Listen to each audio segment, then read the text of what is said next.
Дүниетану. Бөлім бойынша жиынтық бағалау. Оқу мақсаты туризмнің негізгі түрлерін ажырату, түрлі дереккөздерді зерделеу арқылы көне қалалар мен ескерткіштерді сипаттау.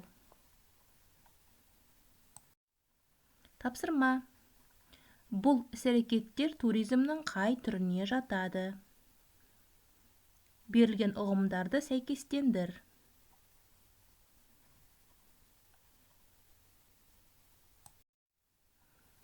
Екінші тапсырма.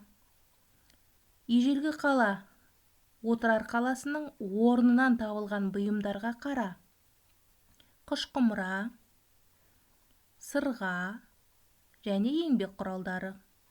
Бұл қол өнер бұйымдарын қай шебер жасаған? Көмекші сөздерді пайдаланып жаз.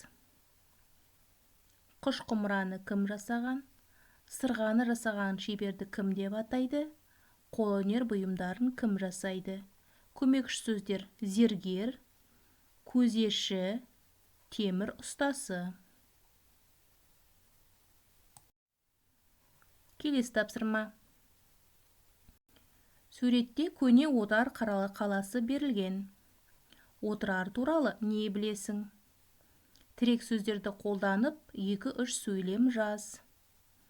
Тірек сөздер: керемет, көне қала, ұсталар, бұйымдар, археологтар, қазына, монеталар, шығыс базары.